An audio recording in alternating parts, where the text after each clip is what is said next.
SuperTalk Mississippi Media production. Treat yourself to Fan and Johnny's, Greenwood's best kept secret. Enjoy famous crab bisque, fried crawfish pasta salad, Delta favorite fried catfish, hand-cut steaks, and daily specials bursting with southern flavor. Visit us at 117 Main Street Wednesday through Friday for lunch and dinner. BYOB and ask about private parties. Fan and Johnny's, where every meal is unforgettable. Oh, yeah.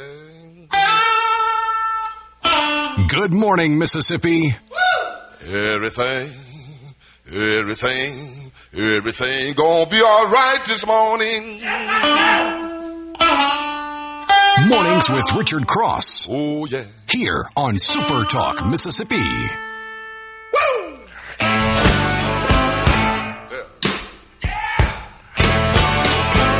Now, when I was a young boy, at the age of 5, my mother said I was gonna be the greatest man alive. But now I'm a man.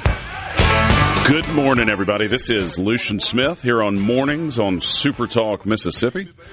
It is a very hot Tuesday, July 28th. And with me here this morning is Will East. How you doing, Will? I'm good. So we got the scrubs in today. This is the bullpen. That's exactly right. They called to the bullpen, and they said, well, let's get Lucian. And then they made another call to the bullpen and said, for Lance, let's bring in Will East. So bullpen action today. There we go. Which is the most fun. I completely agree with you. I panicked a little bit when I showed up and I didn't see Lance's truck because I thought, I don't know how to turn any of this stuff on. I don't know where the buttons are. I can turn the mic on. I don't know either, there, Lucian. So we'll just figure it out together. I was worried. I honestly was coming down the hall this morning and I thought, what if I just wasn't on the email where they said the system's down? And I sit here for 3 hours and have a show essentially talking to myself.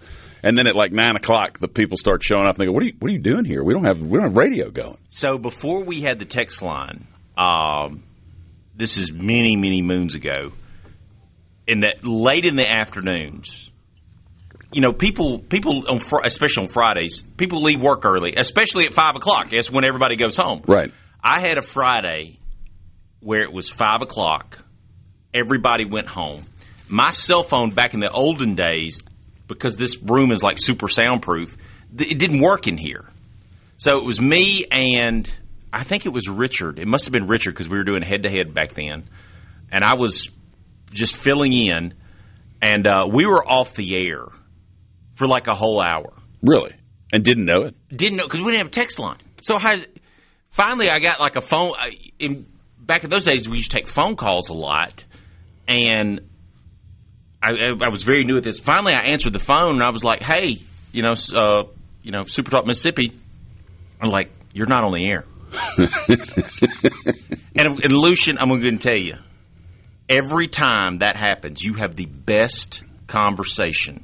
Oh, I'm sure. That is always the best radio you will ever do is the one that doesn't go out. That makes a lot of sense. The first time I ever filled in for Gallo, filled in with Gallo, we blew through the entire break. I had turned something off that I wasn't supposed to turn off, and we talked. He and I must have talked for a solid hour. And it was that deep a conversation, Lucian, to where we were sitting there talking to each other for a solid hour and didn't realize that we had not gone to commercial break. And then finally we were like, wait a minute, we were supposed to go to commercial break 53 minutes ago. And we talked through the whole entire thing. And, of course, it was the best thing we'd ever done. That is something right there.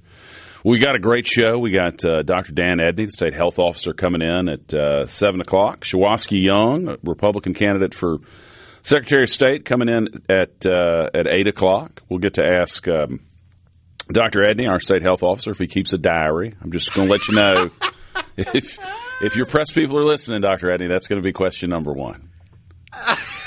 Did you see the Babylon Bees headline?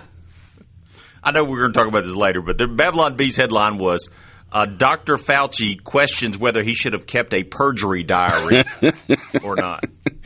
I do. I mean, like we said, we'll talk about it in greater detail and more seriously later, but are there that many adults who keep that kind of a diary? I mean, I understand. I don't do it, but I understand the people who want to kind of remember what they did and said, oh, had meetings today and thought about how we ought to be working on this, that, or the other, so they can kind of go back and reconstruct their time. But these sort of Dear Diary, people love me, I'm a special person, so-and-so's being mean to me because he thinks I'm better. Like, I think that's a little embarrassing if you're 14, but I'll give you a pass at 14. At 50, 60 something, that's just weird.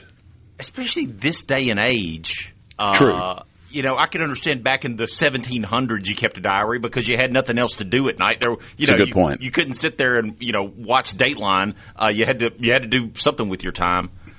Yeah, that's pretty odd. I don't know anybody else that keeps a diary. Do you know anybody that keeps a diary? Not to my knowledge. I mean, like my young children have from time to Yeah. time written stuff down, but only one of them's in double digits. None of them is running a major agency. If you, and this is a good moment to mention the C Spire text line, if you've got thoughts on keeping a diary, if you keep a diary, if you don't, hit us up at the C Spire text line, send us a text, 601-879-4395. Yeah, it's particularly weird because you're running a public body, I guess. I don't exactly know how they got the records. I assume they somehow became public records or they were able to subpoena them, but that's just such a strange... we'll go through them. I've read some of the stuff, and it's like, I don't know if I would have wrote that down. Some of the stuff in it would be embarrassing to think, let alone write down. Like there's an entry from 2013... and I forget who he was complaining about, but it was somebody, and then it wasn't even under the Trump administration. It was under the Obama administration. But I guess he was mad. Fauci was mad that he wasn't getting more TV time, and he wrote down, he's not letting me do this because he doesn't want me to steal because I'm stealing his thunder, and he's not the rock star I am. Like that, if I had that thought, I would be embarrassed that I thought that. But to actually commit that to writing as a grown-up is just extraordinary. Lucian, I could understand that if you're the lead singer of a band, okay? Not a medical doctor. Right. If you're the lead singer of Journey, all right, and you're complaining because the bassist is getting more publicity than you, sure. All right, you know what, sure. that broke up Van Halen. All right, I understand that. But, you're a doctor. It's just a weird thing to have committed to writing. Yeah, Johnny in Brandon says some people use Facebook to keep up with their diary information. No, that's true. I do. That is very true. It blows me away the stuff people post on Facebook. I get it. Johnny, you're right. I didn't think about that. People do say Dear Diary, but they only write it on Facebook. Yeah, but they say it to everybody, which is probably worse. Yeah. This was years ago. Before now, I appreciate that Facebook has become for old people. Myself being in that cohort, but I was with a group of younger people and made a joke about posting it on Facebook. And you would have thought I said, "I'm going to get the rotary phone out and call some people." But I remember 20 years ago watching somebody who I didn't know, like a casual acquaintance from high school, whose name I probably couldn't remember their last name other than it was on Facebook, was apparently going through a terrible breakup with a significant other. And over the course of, about 2 weeks, every day there'd be a new update. And eventually I kind of got sucked into it. Like I didn't know this person, had not kept up with him since we graduated. I was like, ooh, I wonder what's happening today. I'm pretty sure he's cheating on you based on what you're posting on Facebook. But it is extraordinary. Let me go see what Frank is up to today. Exactly. I kind of wonder how his relationship's going. Well, it's good to see you, Will. It's been too long since we've been together, on air or off the air. It has been a while. I mean, and I don't know if we could have picked up. Look, I've said this many times, I'm not a morning person. I don't typically get up at 4:30 in the morning. It's not my cup of tea. But, when I fill in, sometimes I have to. And I got up, the last time I got up at 4:30 was Palmer Home Day a few weeks ago. Today I got up and I let the dog outside, Lucian, and I can't get over how hot it is at 4:30 in the morning. Oh, it's amazing. It must have been 92 degrees at my house. Yeah. Well, it's the time of year. A friend of mine said this, but it's so true. This is the time of year where the cold water comes out hot. Like there's so much heat.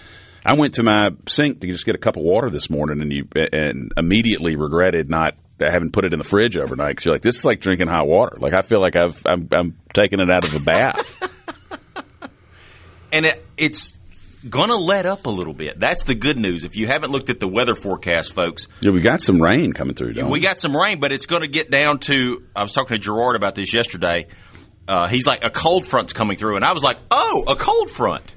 You think cold front. Well, yeah, it's going to get down to a chilly 92 degrees. But next week, listen to this. The high on Monday next week, 87. Ooh. That's going to feel like 50. Yes. I mean, people will be outside basking in the coolness of 87 degrees. You got to take advantage of it. I mean, I don't know about you. It rains at my house like every other day, and it's hot rain. Yeah, that's not nice. Like hot rain I like sucks. it when it cools things down. When Yes. it's just making it steamy and nasty, not a fan Like of a it. sauna. That's right. Y'all, this is Lucian Smith in for Richard here on Mornings on Super Talk Mississippi. Stick with us. We'll have more coming up right after this. She's the last of the high country bulldogs. And now he's the last of the all-night do-right. Stand beneath the window to daylight. He's the last of the high country bulldogs. Baby, what you waiting for? He's the last of the all-night do-right. Hey, Rosalita, won't you come out tonight? He's the last of the high country bulldogs.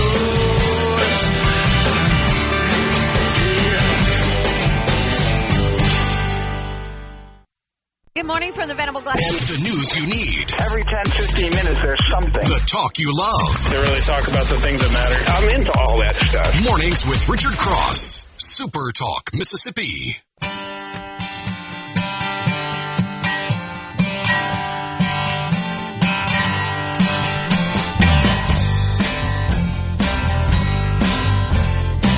Good morning, everybody. This is Lucian Smith here with Will on Mornings on Super Talk Mississippi.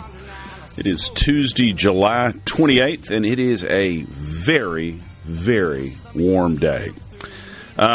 Just a quick wrap of the weather, and then we'll hop over to some sports news. In Jackson, the high is near 99 with a heat index.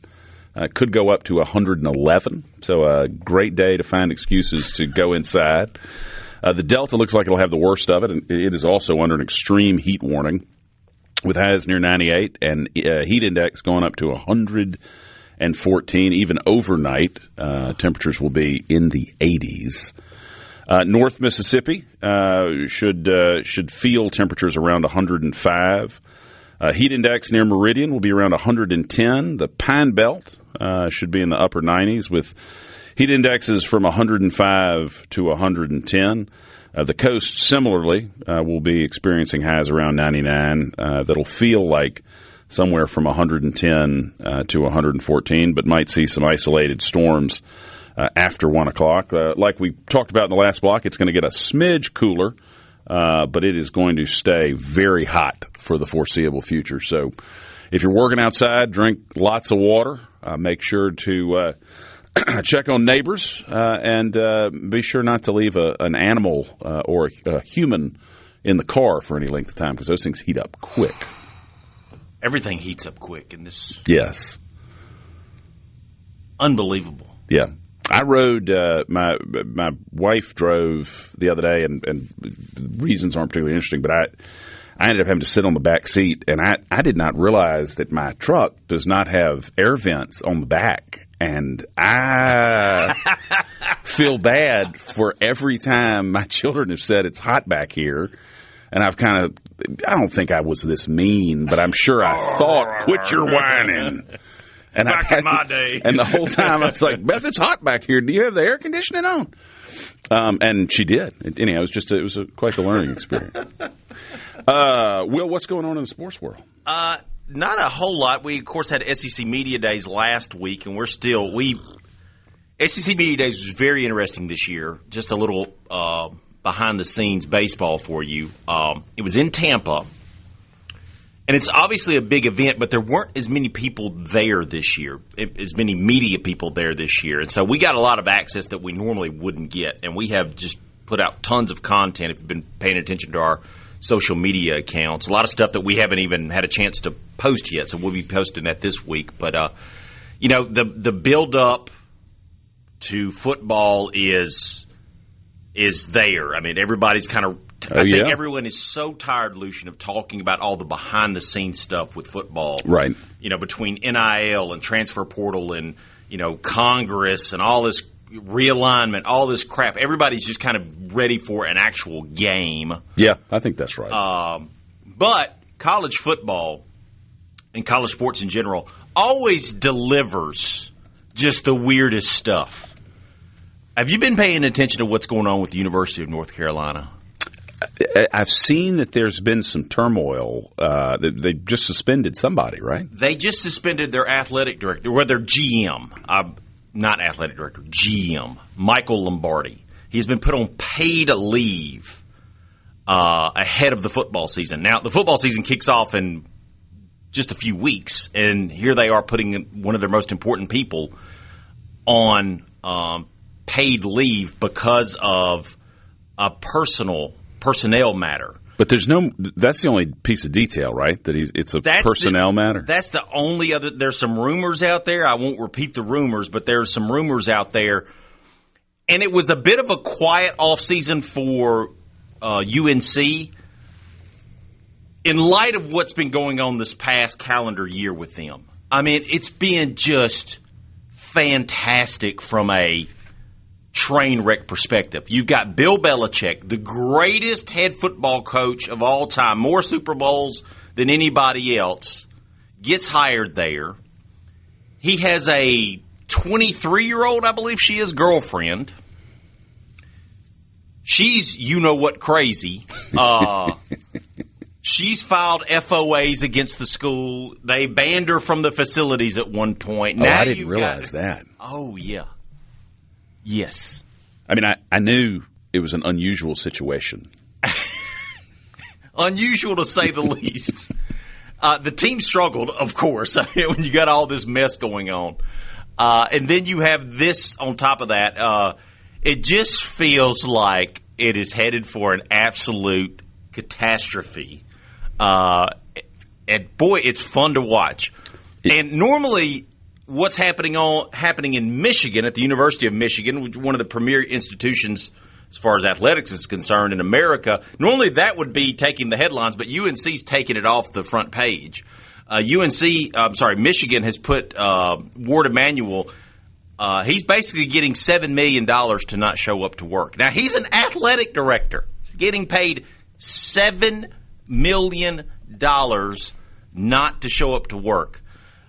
Basically, as part of his separation agreement, he stepped down following investigations into former football coach Sharon Moore's relationship with his executive assistant and a probe into the athletic department. You kind of knew that the writing was on the wall when all that stuff went down. And then why did you and I not pick professions where you could fail into great wealth? I'm old enough, Lucian, to remember when athletic directors, that was just a job. Right. It usually went to a former head coach. You and I are old enough to remember probably when the head coach was the athletic director. That's how little they thought of that position. Right. And now you've got athletic directors and GMs. I mean, all the assistant coaches, everybody that has anything to do with football especially is getting paid obscene amounts of money. But an athletic director getting paid $7 million to not work.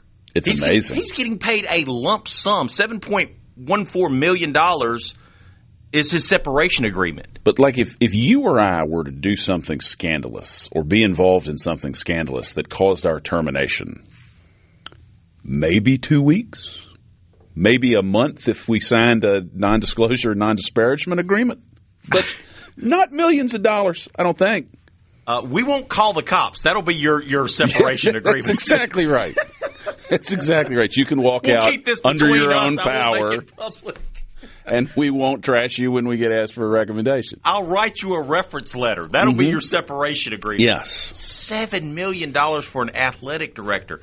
The university also agreed, this is insane, agreed to make a $108,000 contribution to his retirement account, and on top of that, they're going to pay his attorney fees to the tune of $82,000. And he still gets, I think, the golf membership that they were paying for. I mean, what a deal. What a deal. And yet universities are broke, Lucian. They don't have any money. That's right. We don't have any money. We can't fund tennis. We can't fund softball. We can't fund all this. Mainly because our head coaches are getting this much buyout, and now our athletic directors are getting – I mean, 10, 15 years ago, a $7 million buyout for a head coach was notable. Would be notable. Yeah, but for an athletic director. For an athletic director. Going back to Belichick, I don't understand at that age. I mean, you have to assume after the career he's had in the NFL – he can't want for money, right? Like he's well past the point of working so that he can pay his rent or make sure there's food in the fridge. I mean, he's I would assume a fairly wealthy man, and so I guess it's just he's just so obsessed with coaching football he can't think about doing anything else, right? I mean, is that the reason? Is it? I just don't understand why you're still doing it after what he's done. And doing it at a materially lower level. Like some politicians, I think you get to that level of power because they are very powerful. They're maybe the most powerful people on campus in some That's fair. circumstances. You get to that level of power and you just don't want to give it up. I guess so. But you go to UNC. That's the part that's – I mean, I get going to another NFL program. I get going to a they wouldn't hire legacy. Well, I know, but that says something, doesn't it?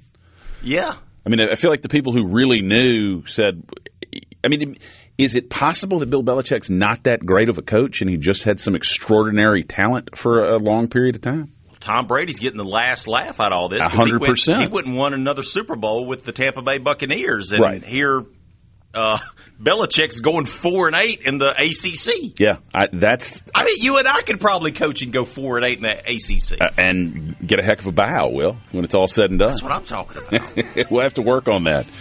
Y'all stick with us. This is Lucian Smith here with Will on Mornings on SuperTalk Mississippi. I ask you questions, tell you lies, criticize and sympathize. Yeah, but be careful what you wish for, friend, 'cause I've been to hell and now I'm back again. I feel alright. Yeah, I feel alright tonight. Yeah, I feel alright. I feel alright tonight. I feel alright. Feel alright.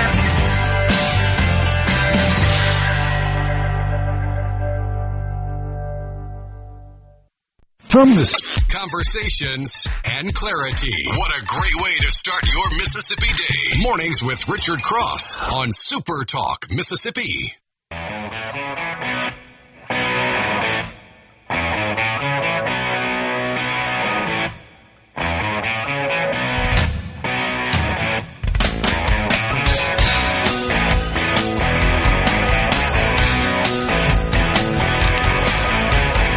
Welcome back, everybody. This is Lucian Smith here on Mornings on SuperTalk Mississippi on a balmy Tuesday, July 28th. A few birthdays today. Linda Kelsey from the Lou Grant Show is 80. Sally Struthers from All in the Family and Gilmore Girls is 79. You ever seen Gilmore Girls? I love Gilmore Girls. I did. I'm also a fan. And there's a surprising number of men who actually like that show. My wife watches it every autumn. When the leaves start turning, she starts watching Gilmore Girls. And I'm like you, I don't know about you, but my wife started watching it, and it was on, and I'm like, I'm not paying attention. I don't care. And then all of a sudden, they say something funny, you laugh, and the next thing you know, you're like, oh, what's Rory doing? Right. I'm so mad at Lorelai right now, I can scream. I remember thinking it was a good show because in that era, it felt like so much of what was on television, and maybe this is probably true today, but life does not afford me as much television watching as it did 25 years ago. But there just was so much gratuitous stuff on shows aimed at teenagers. I mean, it's a morning show and a family program, but there was a lot of activity, shall we say, on high school shows back then. And I just remember watching it and thinking, this is like relatively wholesome for shows aimed at teenagers, probably predominantly teenage girls in that era. It was kind of a happy family show, and that's you don't get at that time, and probably not now. You don't get as much of that as you. And it's actually kind of funny if you watch it. Yeah, it is an entertaining show. Yeah. It is a very entertaining show. Lori Loughlin from Full House, 62. She's also of Cell Block D. Is she free now? I think she's free. She looks okay. She's 62. She looks the same as when she was 22. She hasn't aged. She has not aged. You're even absolutely though she went to prison or jail. I don't know which one. She went to one of those for. She was the one that was caught up in getting her kid into college. I never fully understood what they did. I mean, I didn't look at it closely enough. I'm sure what they did was criminal because you don't go to jail generally without having committed a crime. But they were like bribing people to get them into school, right? Essentially, they were bribing people to get their kids into, I think her kid went to USC or some big-time school. I can't remember exactly which one. But, yeah, that's essentially what it was. They were essentially bribing in a very weird way. There's a very good documentary about it on Netflix, in fact, that goes through how they did all this. It wasn't just her. There was other Hollywood it was a huge scandal of people doing this. It was very rampant. And so what they were doing was they were basically just paying this one dude to kind of facilitate getting their kid into school, and he racked up a lot of money doing it. I just remember at the time, and I didn't spend a lot of time really doing a deep dive into all of it, but at the time I remember thinking it seemed unsavory, but not necessarily criminal. Yeah. Like you shouldn't – there's a whole range of conduct you shouldn't do, but I don't know that you should go to jail for doing it. I think people were very angry because their kids had better scores, their kids did more extracurricular stuff, were probably better kids overall, but they weren't getting into these institutions because their parents weren't famous and their parents weren't rich. I think that was what it boiled down to. No. That all makes perfect sense. Elizabeth Berkley from Saved by the Bell and the film Showgirls. I think the last major thing she did. She is 54. Who else we got? Afro Man is 52. He's had a moment of late. From Mississippi. That's right. But lives in Ohio now. Lives in Ohio. And one of the best stories, really, if you haven't heard, about, I think 2 or 3 years ago, his house got raided in Ohio. And he lives in rural Ohio. His house got raided by the police searching for drugs. They didn't find any drugs. They did find some of his money, and they confiscated it, I believe. But he caught it all on camera. And so, being the enterprising young man that he is, he decided to make a music video out of the footage of the police raiding his compound. And he called the song Lemon Pound Cake because one of the officers, a very portly gentleman, stared very intently at a very good-looking lemon pound cake on his kitchen island for a long period of time. You watch the video, and the I don't know if you've seen it, Lucian, but the guy's just staring at the lemon pound cake like he wants to take a piece of it. You can tell he's thinking about taking a slice while he's there. Yes, and I think they filed a lawsuit. I think the police filed a lawsuit against Afro Man for using, but it was his cameras and they were on his property, and I think he won that lawsuit. I think he did, and it really was a good moment of. He was the good guy there. I mean, it sounds like because they had it was an abusive search. That he had all these drugs and he didn't have them. Right, and I think if I'm not mistaken, they damaged his property as part of the raid. They went through his gate like he's Pablo Escobar. Right. No, I mean it felt very much like. I mean, again, don't know all the details, but he won the lawsuit, and I think has since produced a few more videos a few more songs having to do with that raid. And during the trial itself, he wore a suit that I think was head to toe the American flag. I mean, he hammed it up. He's having sort of a second moment after a long time out of the spotlight. Jim Davis, the cartoonist of Garfield, is 81. Scott Pelley, CBS anchor, 69. Jacqueline Kennedy Onassis was born this day in 1929. And Beatrix Potter, who wrote a famous children's book whose name I am struggling to remember right now. And some with a rabbit. Yes, I think that is correct. I don't know what it is. If you know the Peter Rabbit. Peter Rabbit. Peter Rabbit. So, yeah, of all the rabbits, that's one of the more famous. He is one of the bigger rabbits, out there. Also, Dana White's. That's right, UFC. 57? It does amaze me. Some of these ages, you're like, I would have thought that person was much, much older than that. But no. What an incredible story that guy is.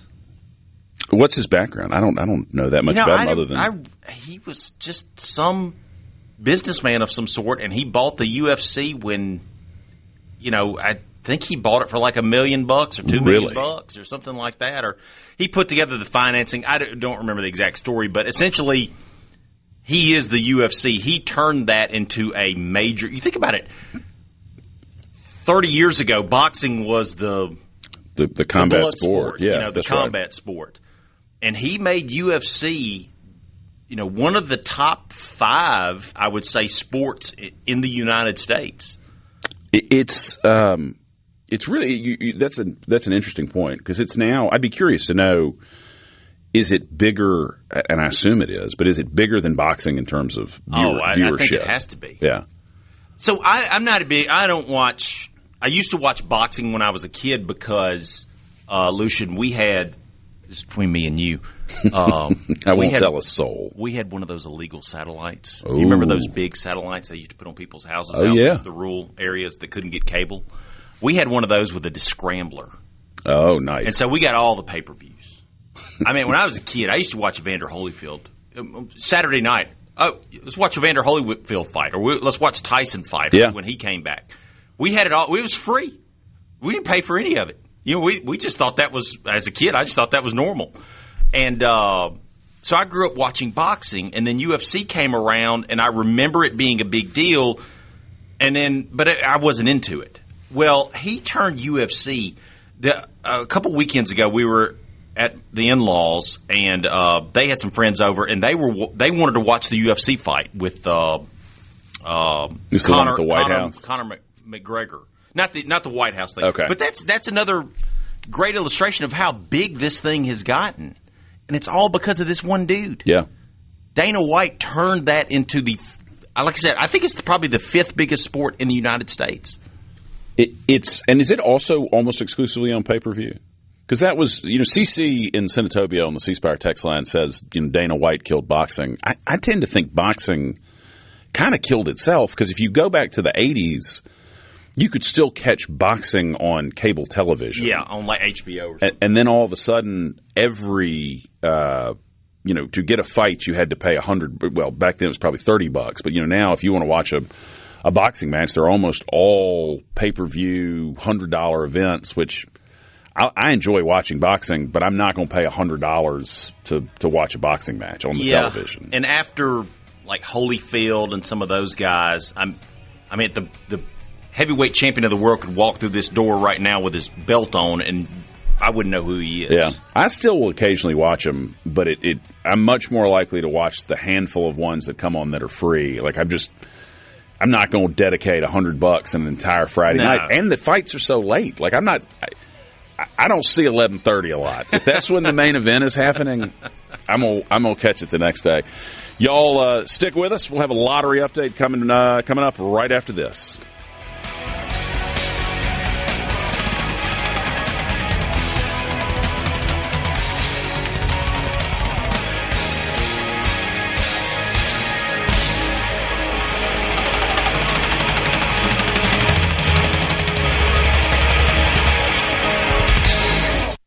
From the Venable Glass. You're waking up to what matters. Mornings with Richard Cross on SuperTalk Mississippi. Well,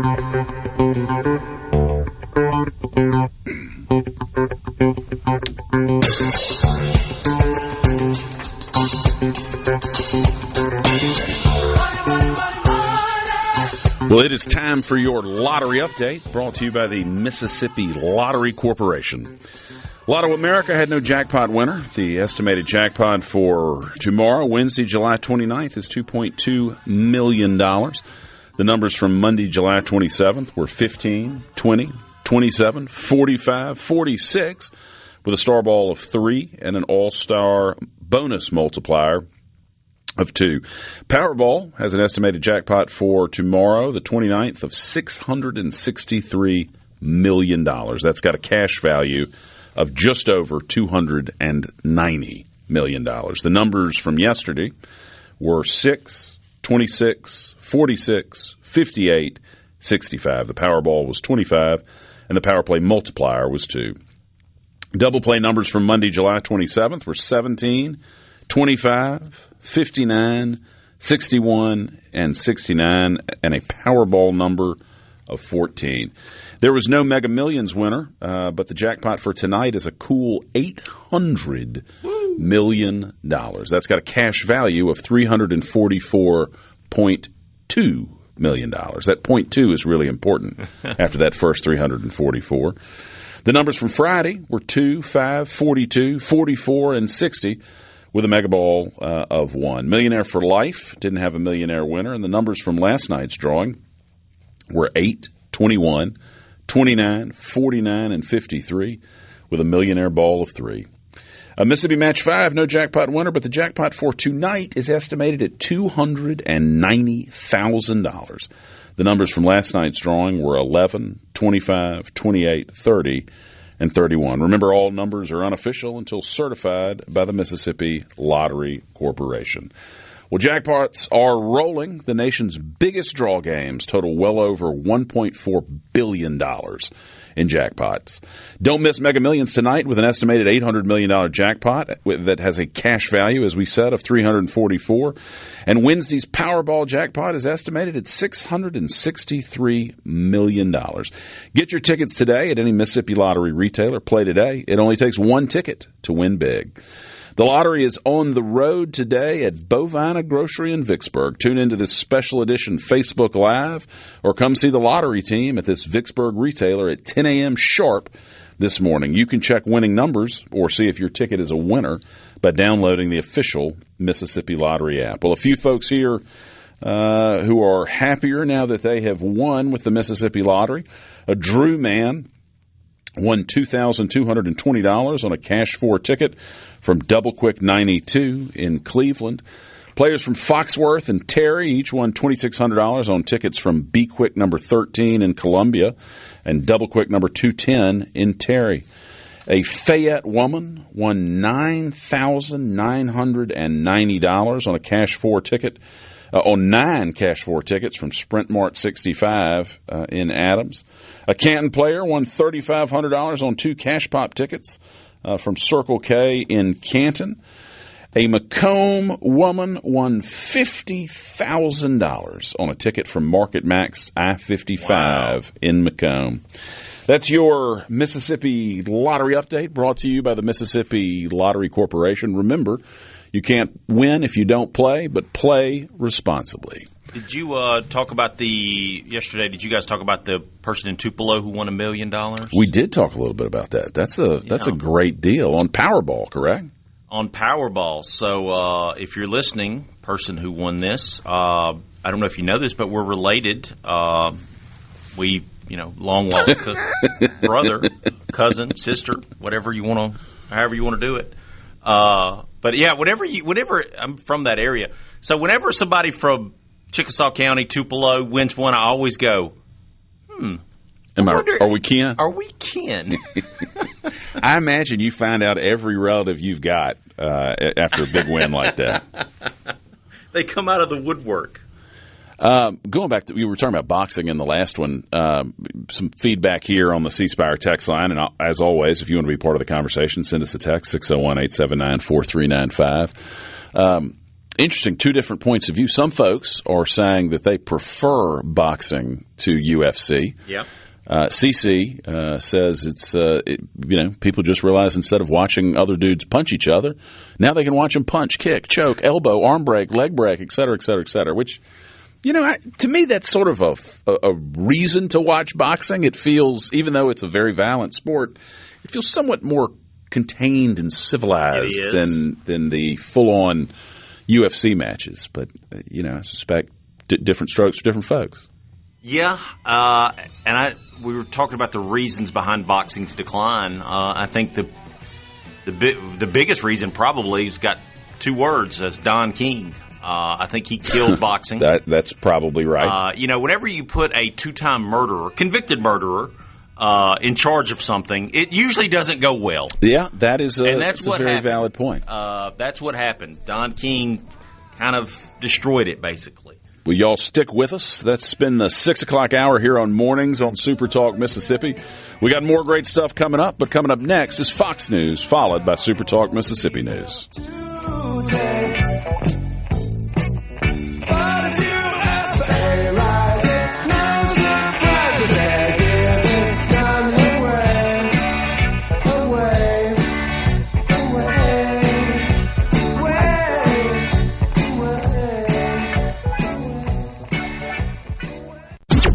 The views and opinions expressed by the hosts, guests, and callers on this show are not the opinions of TeleSouth Communications, its management, or advertisers. When they ask where you heard it, you tell them. I know you heard it. Right here. Mornings with Richard Cross on Super Talk Mississippi.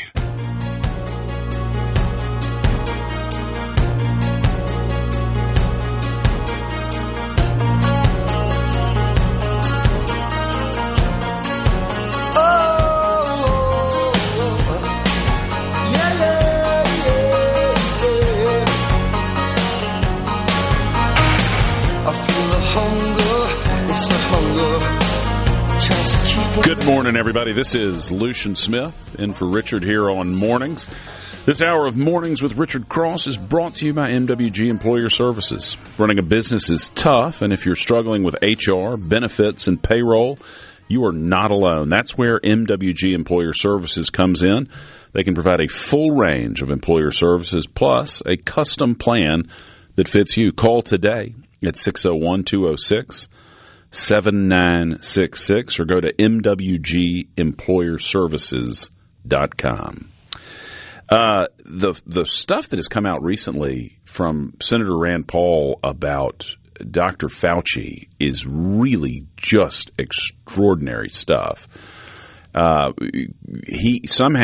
Paul has had a diary that Anthony Fauci kept for many years, well before the COVID pandemic, but also very much during COVID at some of the times where people were suffering the most. And it really is damning stuff. And I got to say, first, kudos to Rand Paul for staying on this, because it's been long enough that even though a lot of people are still reeling from the effects of everything Dr. Fauci did during that time period, I think a lot of people are moving on to whatever the political crisis of the moment is, or political controversy of the moment. But Senator Paul, to his credit, is keeping focus on this because people suffered real, meaningful harm during that pandemic. Businesses were shut down. Schools were shut down. And as this diary comes out, it really is, in a lot of ways, pretty damning, the things that he's saying privately. At the same time, he's saying sometimes different things publicly. One of them is, we know now that the National Institutes of Health were, through a handful of other organizations, funding gain-of-function research in Wuhan, China. Dr. Fauci was publicly denying that was the source of this pandemic.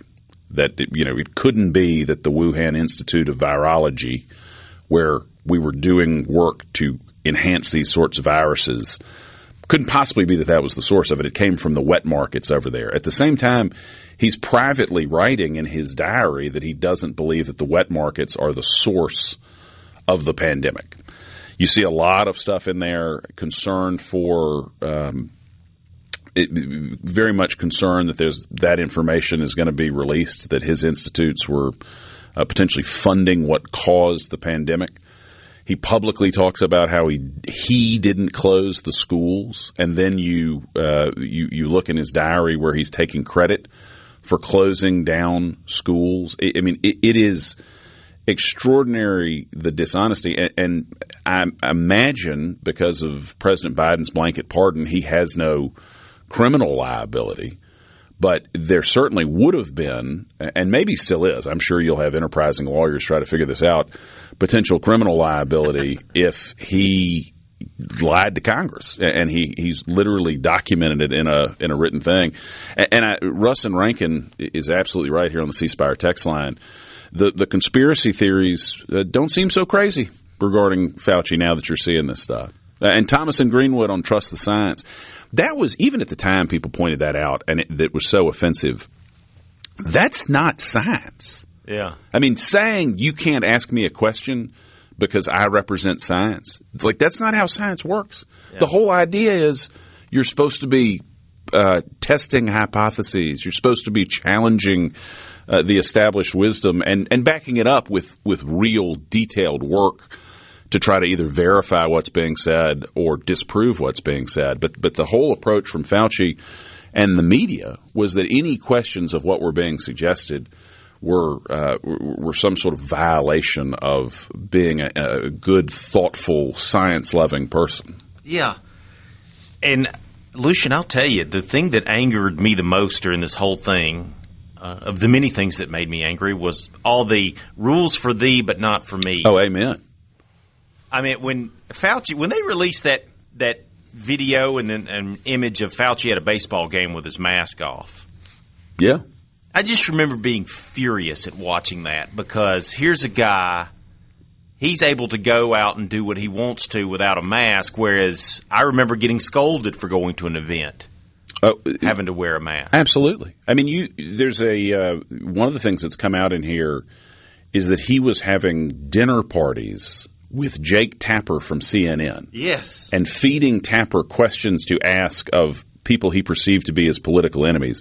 Now, at the same time he's having dinner parties with Jake Tapper, he's telling people, you can't go watch your parents die in the hospital. You can't go to see your relative in a nursing home because they might be sick. But he and the other elites can sip wine in Georgetown and have a big old time, and somehow the virus won't get them, but it is going to get you. And that is what makes this diary so damning.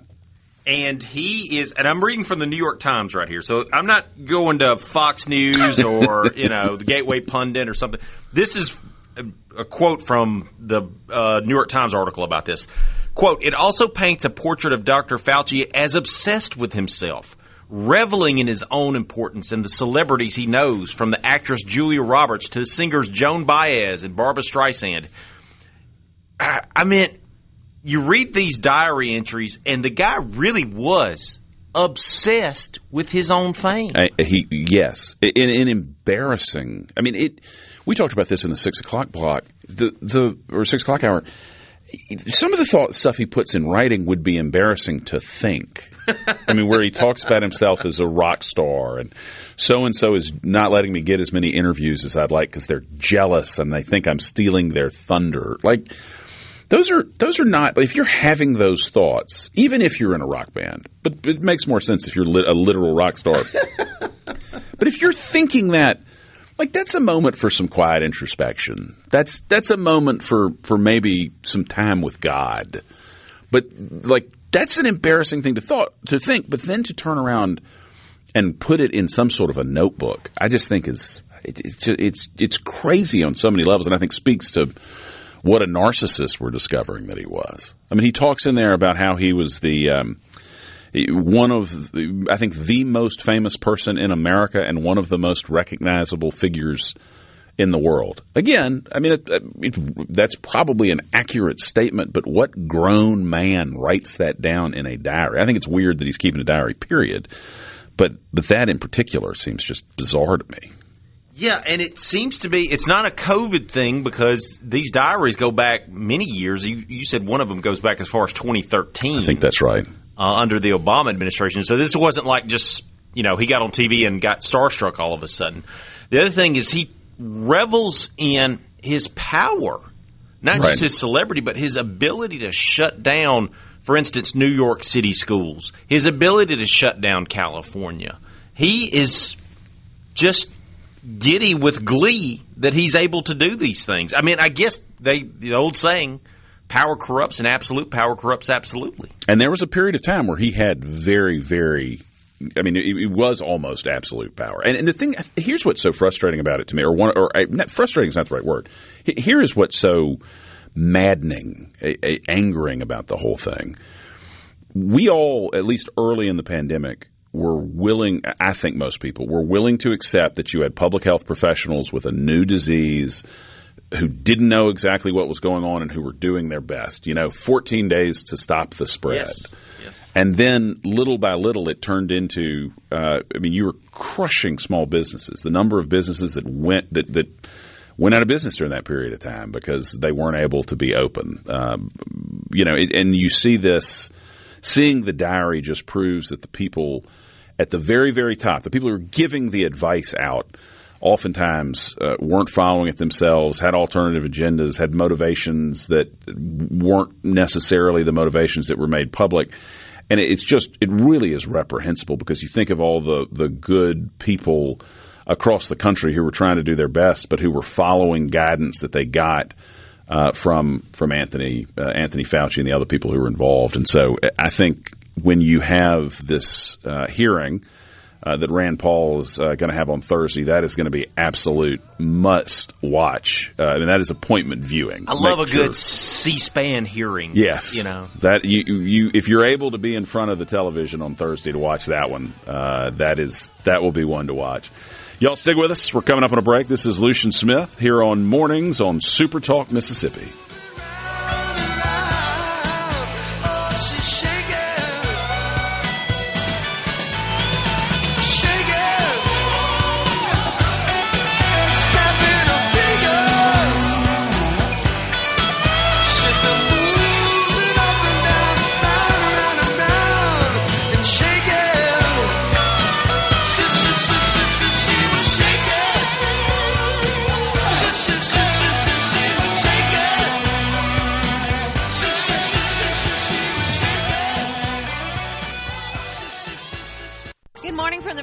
SuperTalk Mississippi.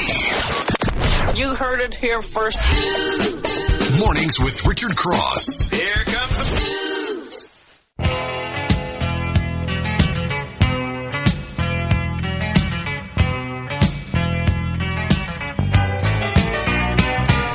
Southern nights.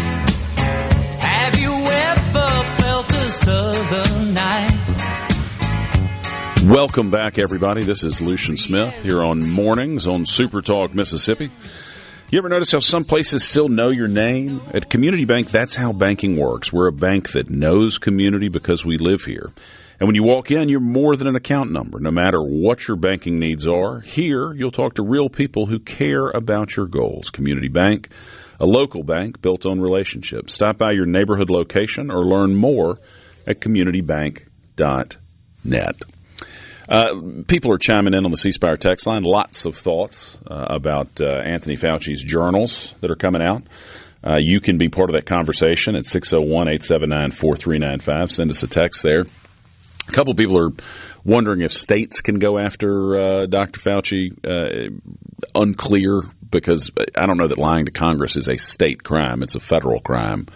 But again, that's not something I've spent a ton of time researching, but that's an interesting question. And several people also point out the help he had from the media, and you see in these journals just how close those relationships were. I mean, the Jake Tapper thing is the one that's most extraordinary to me. I mean, he's clearly passing questions to Tapper for Tapper to ask people that he viewed as enemies.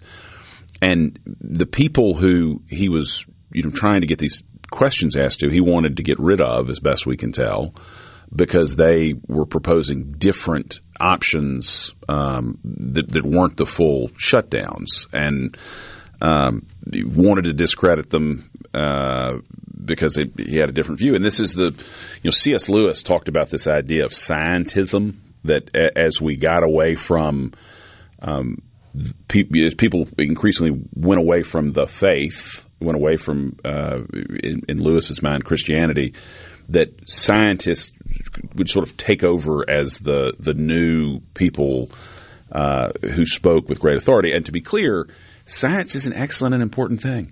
But what it is not is saying you can't ask me a question because I'm a scientist. And that's the distinction between science and scientism. And I think it's going to be very interesting to watch how this thing plays out on Thursday. So. Yeah, it's just when you really get to see what somebody's thinking or read what they were thinking, it's pretty fascinating. They snickered about Jake Tapper and Dr. Fauci did. They snickered about Laura Ingraham from Fox News. Really? Tapper said, I can't, and I'm going to clean up the misspellings here. Tapper said, hard to believe, he meant believe, Pora, he meant Laura, Ingraham went to Dartmouth. All of us alumni are very proud, sarcastically, he said. It's just kind of interesting. You're seeing some of these things, what they really believe. And another thing that he says is that Dr. Fauci says that Jake, meaning Jake Tapper, clearly believes that Trump is totally nuts. I found that very fascinating. But yeah, the questions, Jake wanted to make sure the interview did not cause me any problems. So you can kind of see that there's this relationship there. And that's the way that this works is you get somebody friendly on and you ask them, you tell them beforehand, hey, what do you want me to ask? Or, hey, I'm going to ask about this. Be prepared for it. Right. And it seems like that's what was happening. Well, and you have to think about that in the context of, every time President Trump is critical of the media, you get this reaction from some folks in the media. Brian Stetler's a good example, works for CNN or used to work for CNN as a so-called media critic, but mostly he's a media apologist, talk about how this is an assault on the First Amendment. And then you find out, turns out people who thought that a lot of the D.C. media elite are running cover for the unelected bureaucrats who want to push around the politicians who are actually elected by the people. Turns out a lot of that's true, and we're seeing it in writing right here. No wonder people don't trust the media anymore. I got to say, separate from the allegations, or separate from the sort of revelations in the diary, what I'm blown away by is that a grown man is keeping this type of diary. Now, I don't do it, but I know that there are serious human beings who want to keep a record for a variety of reasons of how they've spent their time. Was on SuperTalk, did X, Y, and Z, did the next thing, and people do it for different reasons. Some people want to have kind of a record they can go back and look at. Some people want to try to be as efficient as possible and look back at how they spent their time. And again, that I guess makes some sense. But this sort of, Joe doesn't like me and so-and-so is being mean to me kind of stuff, like, I don't know grown-ups who do that, but it's in there. I mean, it's what he was doing. It's obviously in there. He was obviously fawning over himself for his power and for his celebrity. He clearly doesn't like Republicans. He obviously didn't like Trump, and then he obviously doesn't like conservative media members, as what he said about Laura Ingraham of Fox News. And I was doing a little research as to why these have been released, and it looks like this is part of a Senate investigation, and Rand Paul just said, I'm just going to put it out there. I find this is just fascinating to me. Well, here's you can go through all this stuff. It is amazing. First, don't lie to Congress. You shouldn't. If you're going to lie to Congress, don't write down the truth that's different from what you said. Just good practice on both of those things. Will, I don't know if you saw this. We shift gears for just a second. There was a report yesterday that AI companies, Anthropic in particular, are buying in massive quantities rare books, and they're scanning them into their system so that the large language models can learn off of them. But the way that they are scanning the books, because it's all being done in this massive industrialized way, they're cutting the spines off these rare books. They're running them through these scanners, and then they're destroying them. And they're rare. I mean, like some of these there's only one copy of this book in the world. That's the only one that has survived. And in this process, it is getting destroyed.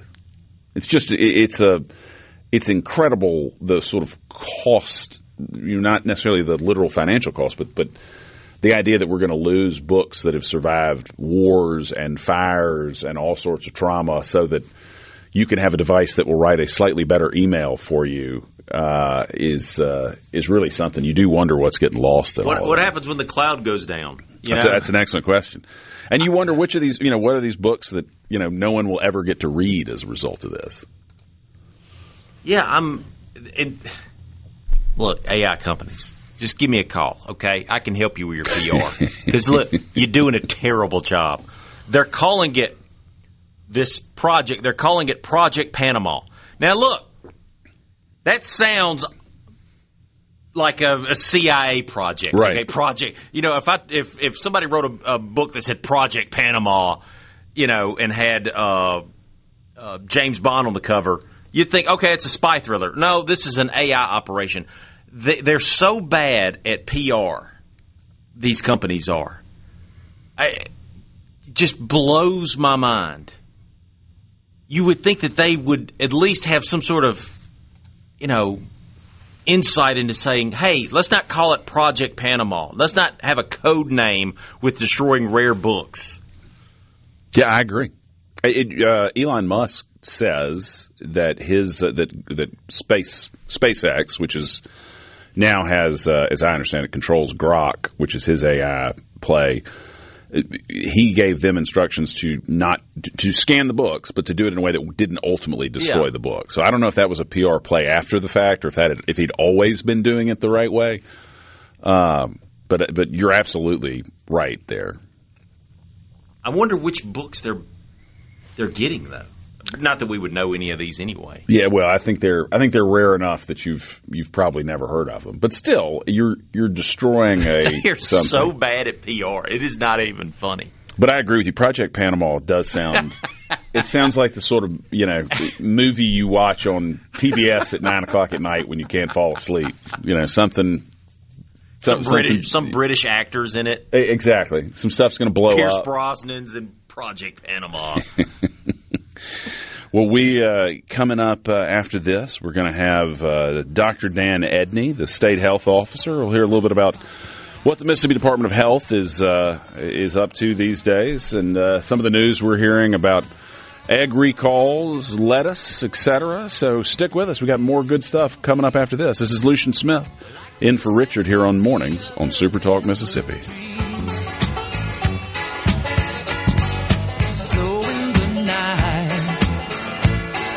Southern sky,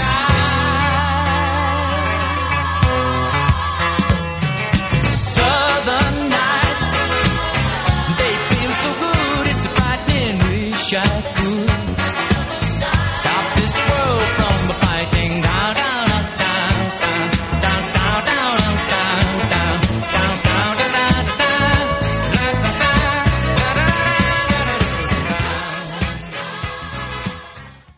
From the Sebrew.com. Check this out.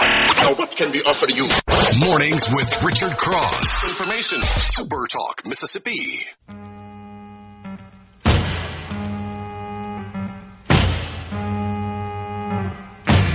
Hot town, summer in the city, back of my neck getting dirt and gritty. Bend down, isn't it a pity? Doesn't seem to be a shadow in the city. All around, people looking half dead, walking on the sidewalk harder than a match, yeah. But at night it's a different world. Welcome back, everybody. This is Lucian Smith here on Mornings on SuperTalk Mississippi.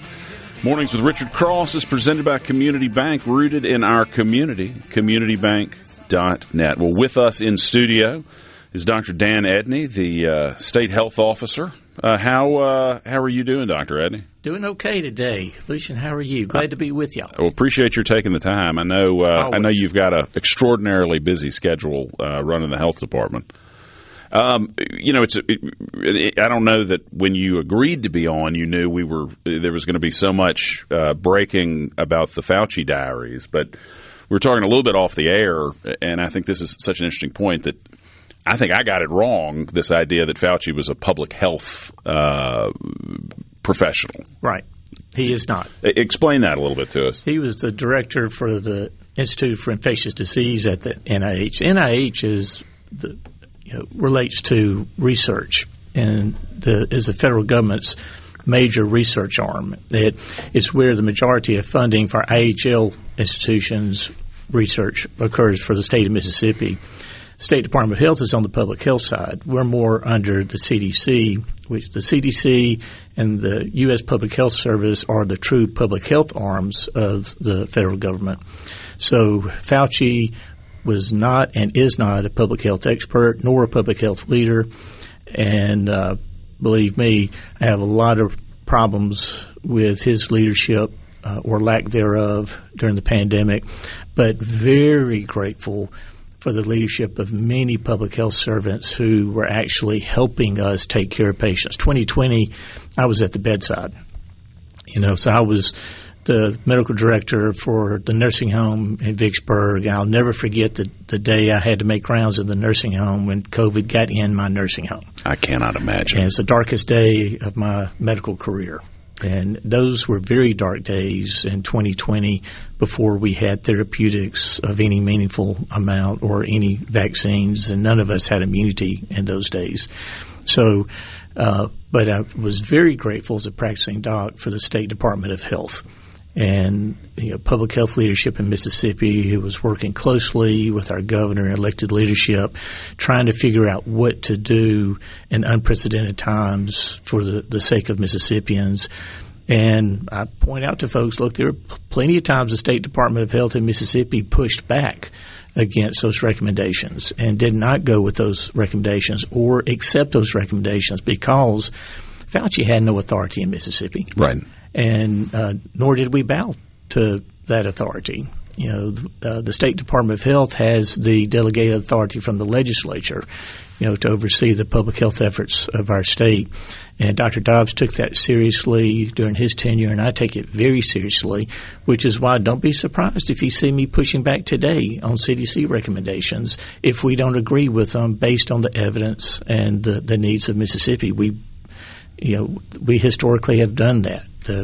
We understand that we as the public health leadership in Mississippi understand Mississippi. We are Mississippians, and I just am one who believes that public health agenda in Mississippi needs to be led by Mississippians. I think that makes perfect sense. And one of the things that I think is so offensive reading these diaries, especially the way there was, Dr. Fauci and the media seemed to be working arm in arm to suppress any sort of dissent. I mean, I'm not a scientist. I'm a lawyer, but my understanding of the scientific process from what they taught me 30 years ago in school was there's supposed to be dialogue. There's supposed to be evidence-based discussion about things. There's supposed to be disagreement. But during that time period, any sort of dissent from the established wisdom was treated as though you were somehow evil. I mean, I remember when Mississippi was much more open than a lot of states in the Northeast and the West, and there was this massive criticism from national media about how people like Tate Reeves were going to kill people because they were unwilling to follow the science, when you had good on-the-ground scientists who were saying, I'm not sure this is the right approach, or that we don't have enough evidence for this. Yeah, absolutely. And when you don't have the evidence, you say so. Right. And you say this, and when you're making recommendations to the the policymakers, then you tell them what you know and what you don't know. And then you give your best recommendation based on what you know, but you be transparent with what you don't know. Right. And if you have to reverse course, you explain why you're reversing course. And that so much of that was lacking at the national level. I mean, I remember 100%. seeing – I complimented a local school leader privately for just that, for saying, we're going to mask. We think it's the right thing to do. We don't really know. And I just thought it was so helpful to have a little bit of humility when discussing these things and being honest that we don't know the answer to everything. We're still learning. We're going to get some things wrong. And I think people appreciated that sort of communication as opposed to if you don't do this, you're a bad person, you're killing folks. Which is why by April and May of 2020, the early part of the pandemic, I stopped listening to the CDC. I sure stopped listening to those daily news conferences that Fauci and others were on, and pivoted to the State Department of Health because I trusted what was coming out from there. And it was a partnership between public health and private sector medicine because there was no way that the State Department of Health could implement anything without those of us on the front lines. And so doctors and hospitals needed the information. We needed to understand the science as it was evolving.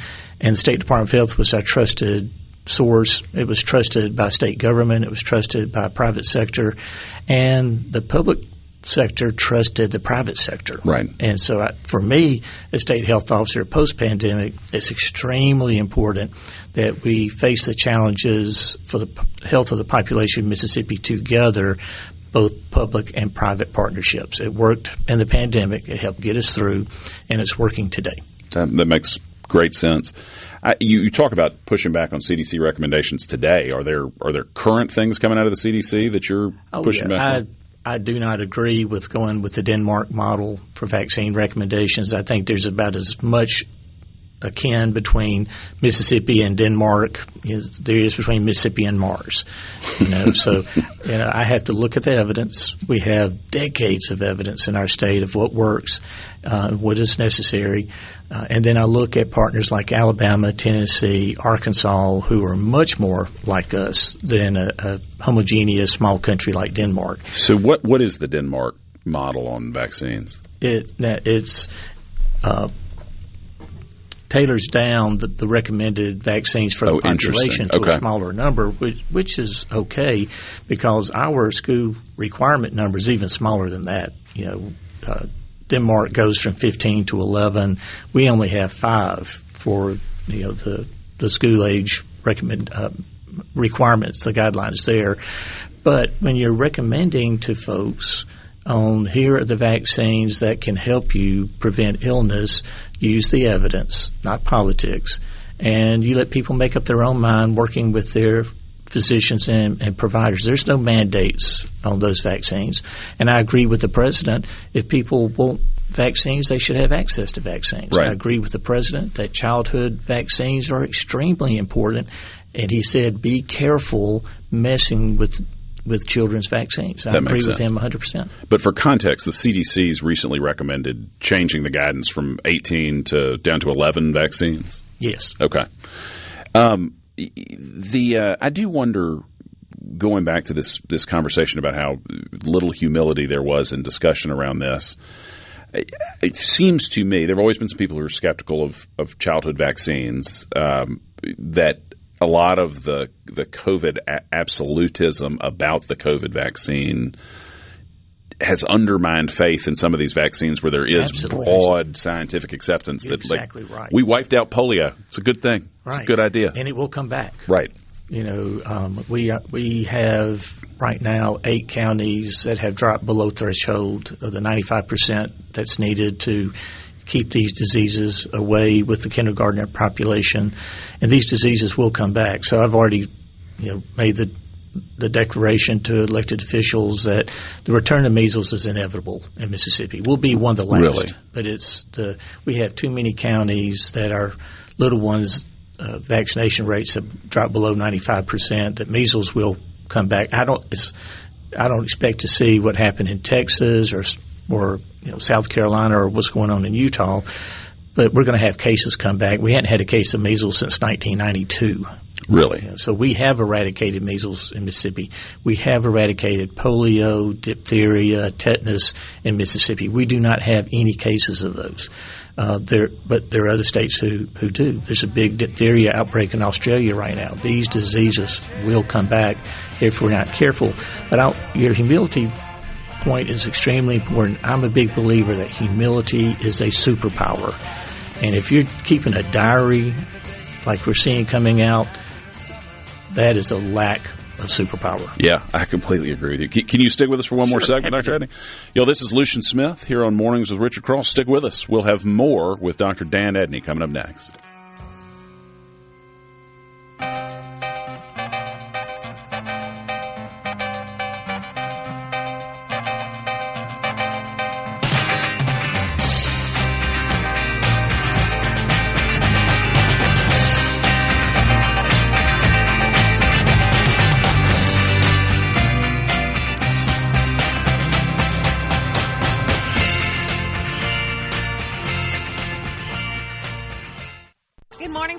Mornings with Richard Cross. The monitor switch lets you hear breaking news. SuperTalk Mississippi. You know the blues that song?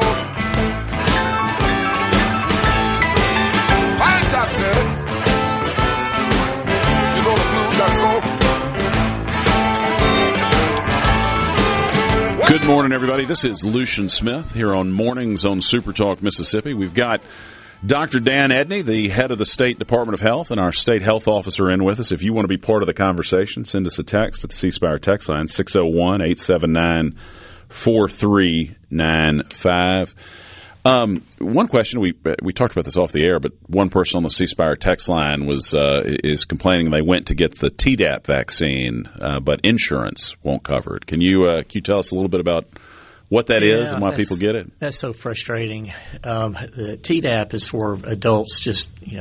We have to keep our tetanus immunization boosted at least every 10 years. And if you get a cut, you don't want it to be more than 5 years without boosting.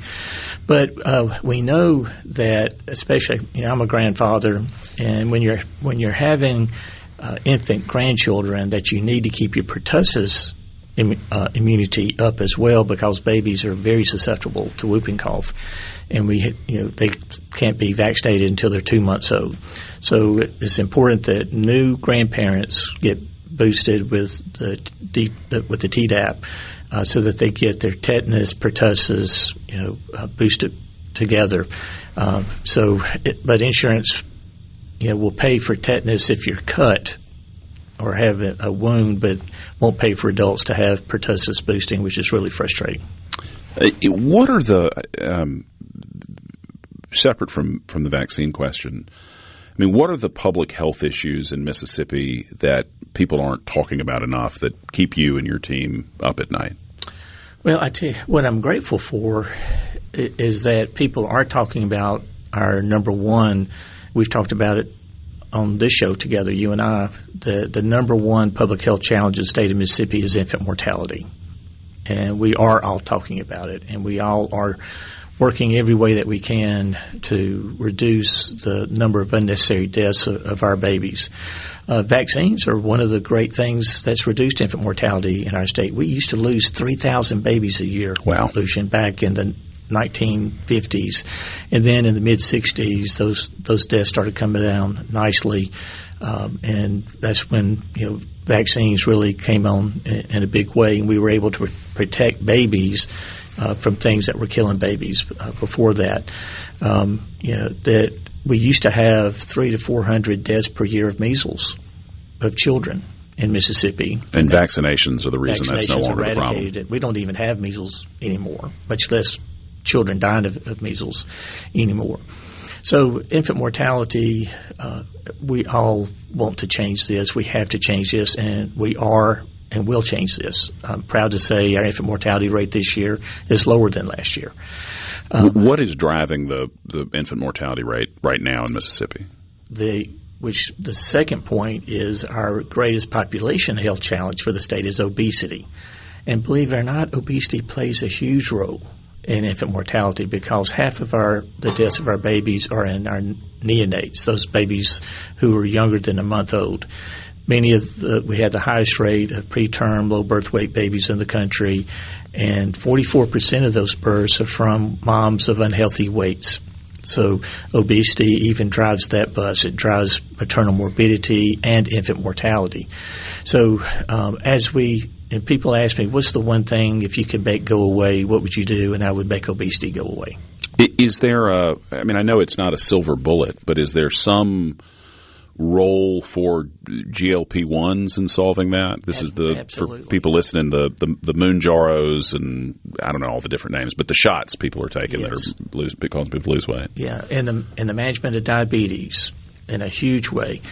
And then in the management of obesity. Now, we're not talking about somebody trying to lose 8 pounds. We're talking about somebody who needs to lose 50 pounds or 100 pounds, especially a diabetic, who's 30, 40, 50 pounds overweight. GLP-1s are game changers. I'm an old internist, and if I'd had GLP-1s 30 years ago, this state would be much healthier today. Because we could have attacked diabetes and obesity in a much more robust way than we've been able to. We'll be healthier 20 years from now because of GLP-1s. Really? Yeah. Is there enough access to them? I mean, I get the sense that they're awfully tough to get and pay for. That's right.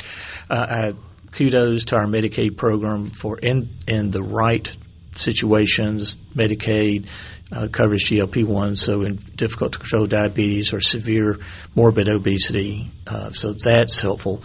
And what we're doing at the health department, because it is our number one population health challenge, I've declared the treatment of obesity to be one of our core public health clinical services in the county health department. So we're starting a pilot project in 5 counties to do evidence-based, multidisciplinary team approach treatment for obesity for anyone in Mississippi, including the uninsured, including pharmacologic intervention when appropriate.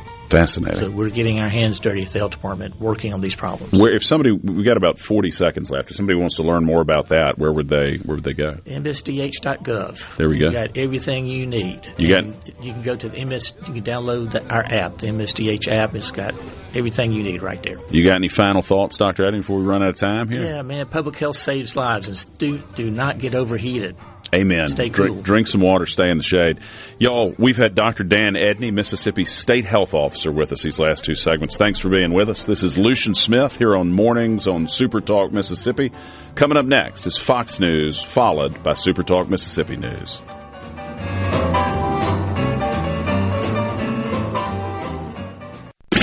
RC Mornings with Richard Cross.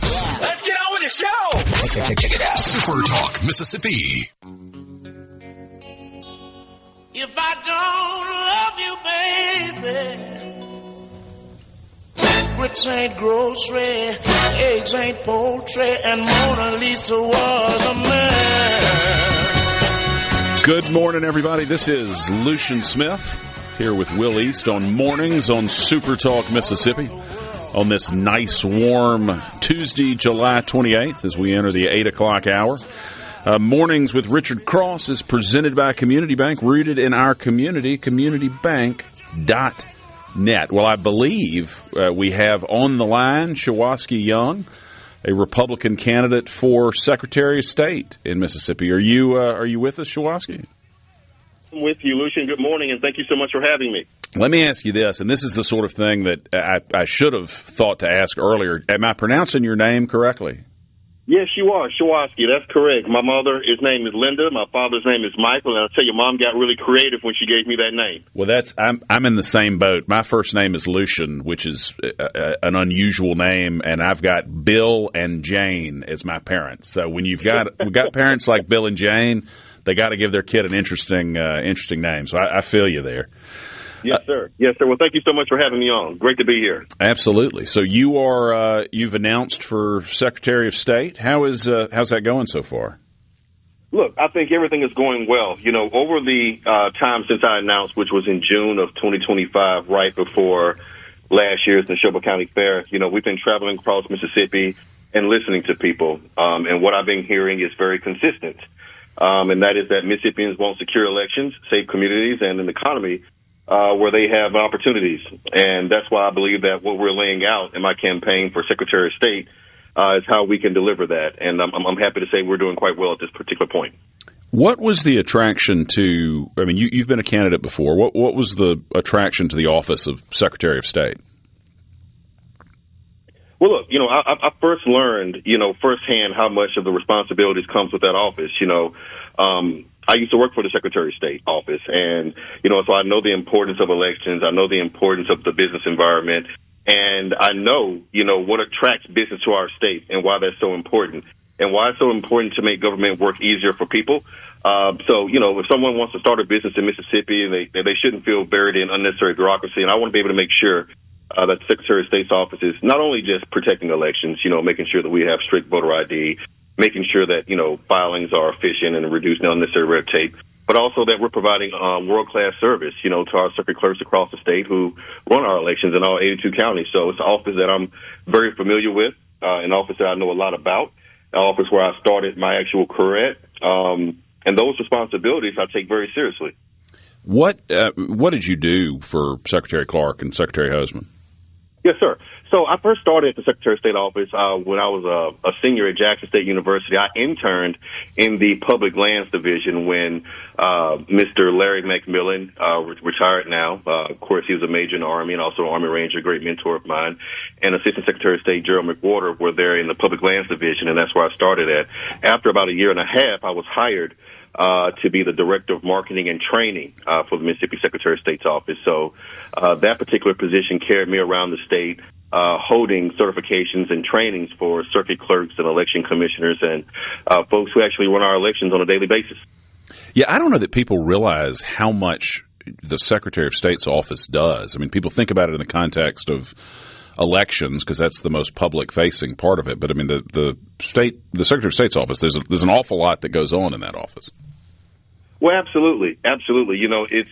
I view it also as, our state's number one business advocate, that works, directly with businesses on an everyday basis, So, my job, as Secretary of State, I want to make it easier to start a business. I want to make it easier for people to understand how they can actually file their paperwork, and one of the things that I know, having worked at the Secretary of State's office, is that, yes, the number one job is being the chief election official and making sure that, we're conducting elections in an integral way and in a transparent way.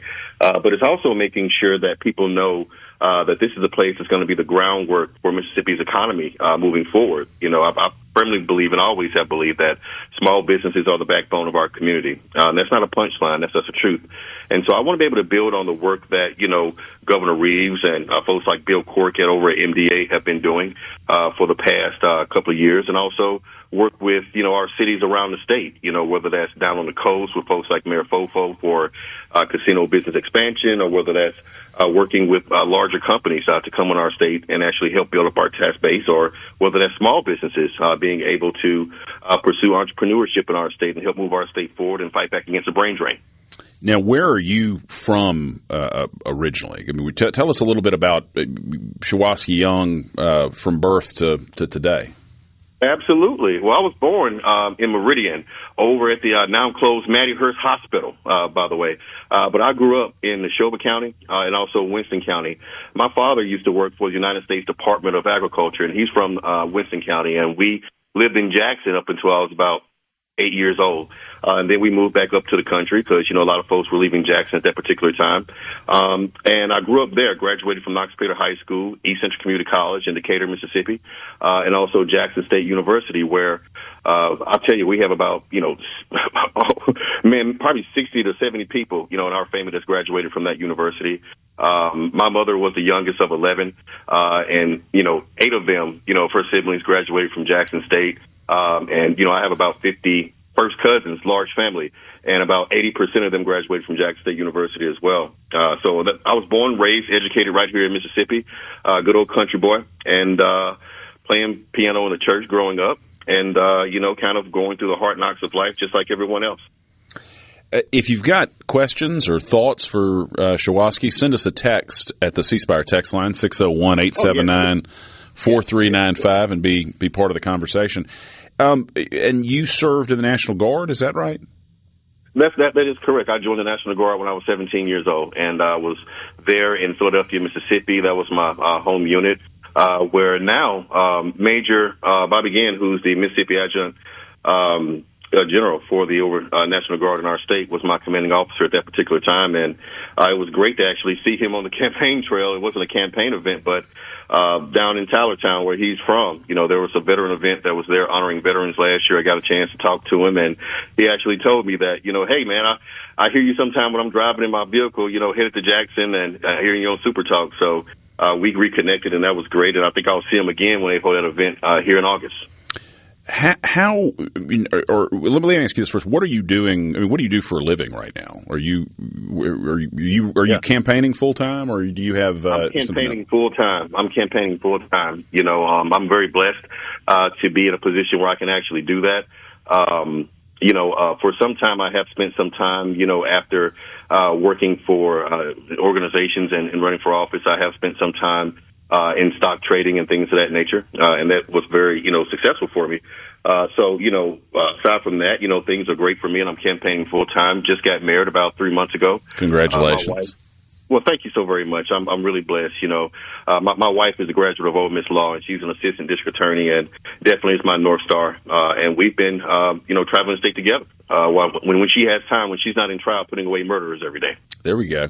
What sort of reaction are you getting from people as you're out there talking to them? Well, I think that one thing that people have appreciated is my honesty. It's no secret that, I used to be part of another political party. And back in 2023, I wrote an article that, went pretty, viral, where I talked about that, I now accepted conservative values as the best line for the path moving forward, and that, my position that liberalism, was a fallacy, going back to some of the writings of Thomas Sowell that I had actually studied very deeply since college and also since now, that, I thought that was the best path forward for me. Ultimately, in 2024, that's when I actually made the decision to, come out openly and join the Republican Party. And that was through an op-ed that I wrote, that I'm a Christian conservative. And I think that ever since then, from 2003 till today, sometimes people think that change was overnight, but it wasn't. It was a lot of prayer. It was a lot of conviction. It was a lot of sleepless nights. And there was also a lot of lost friends, people that I thought were friends, that, disagreed with that particular decision. And that is the honesty that I've been talking with people around the state with, at GOP, county meetings, at different events that I've been at different opportunities I've had to speak, to be honest about, who I am, what I believe, and my Mississippi values, my Christian values, and why that has been a change for me. And that reception has been overwhelmingly well. I think that there is skepticism out there, but I think when people get an opportunity to actually meet me, that skepticism leaves rather quickly, because, everyone deserves an opportunity to look, people who want to represent you in the eye.